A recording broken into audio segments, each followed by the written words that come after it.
All right, let's dive right into this explainer.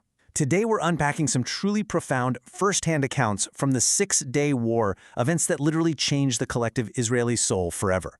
We're going to look closely at the original testimonies from the people who were actually there on the ground. And, we're going to uncover a story here that goes way, way beyond just military strategy.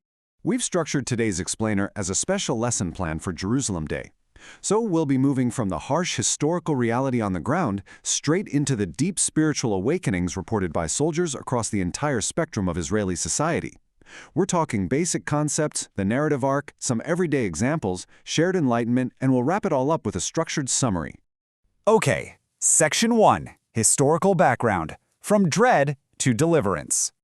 To really get this, we have to look at the timeline. It reveals a rapid, frankly almost incomprehensible shift. Think about it. It starts with this intense, survival-focused dread during the pre-war period. Then, we move into fierce, face-to-face tank battles in the south and the north, where survival was absolutely not guaranteed.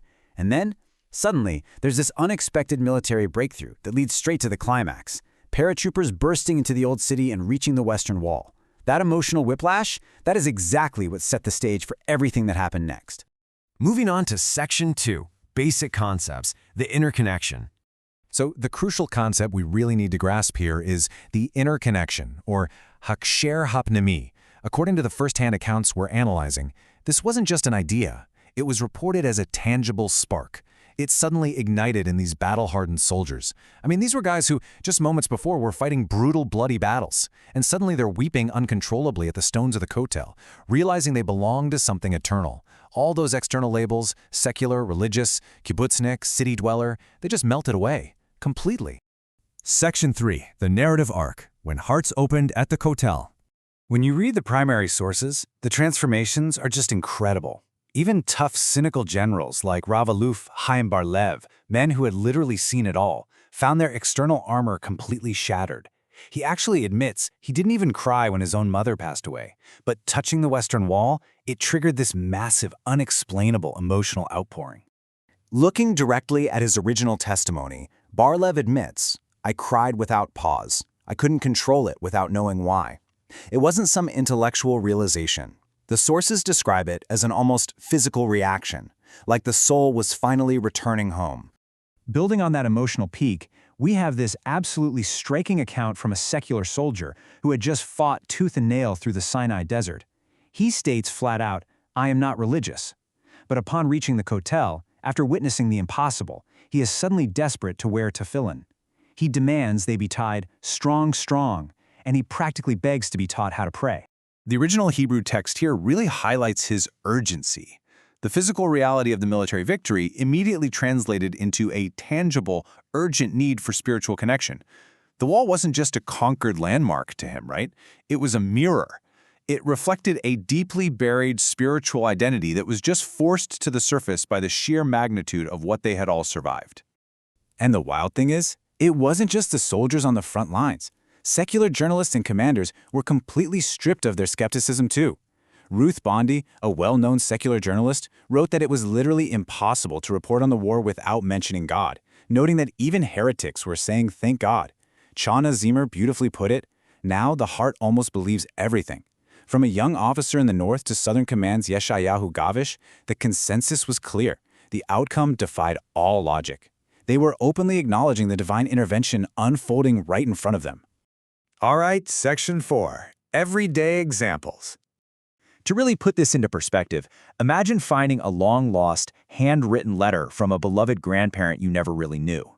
You've heard the story, sure, but suddenly holding that physical paper, recognizing the handwriting, it unlocks a deeply hidden, overwhelming emotional connection.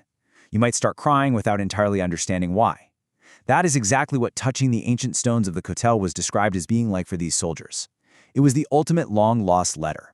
It instantly bypassed logic. It bypassed their secular upbringing and military toughness, and struck right at the deepest core of their identity. Section 5, Points for Thought. These historical events pose a fascinating question, especially from a religious Zionist perspective. What does it actually take for modern society to recognize a miracle?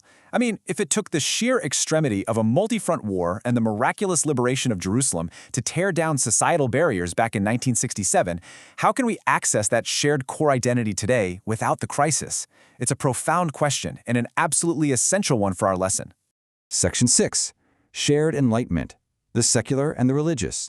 This dynamic is perfectly captured in a verified microstory from the Syrian front. Picture this: a squad is ambushed under heavy fire, and their commanders are hit. Facing what looks like absolute, certain death, a religious soldier instinctively shouts the ultimate Jewish declaration of faith, Shema Yisrael. And then, a bullet miraculously misses his forehead by mere centimeters. A secular comrade, a guy who had literally just been mocking him, comes over, kisses his forehead, and thanks him. He flat out states that the religious soldier's prayer is what kept them alive.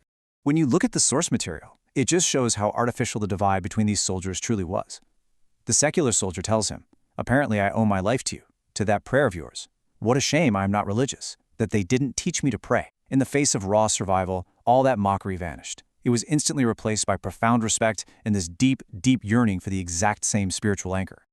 Okay, bringing it all together. Section 7. Summary. Core Principles and Religious Zionist Values. Synthesizing all these incredible accounts reveals a profound shift.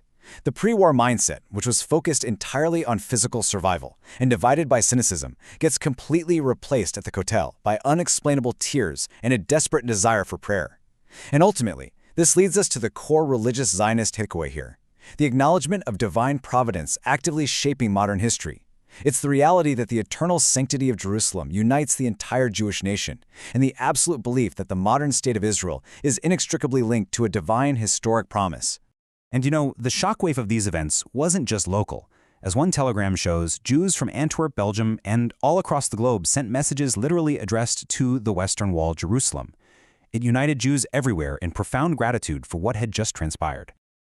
So, the source texts leave us with this ultimate challenge on Jerusalem Day.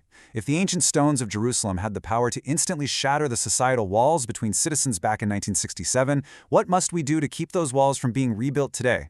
It's a profound question of how we can carry that eternal, unified spirit of history into our own lives going forward. Thanks so much for learning with us today.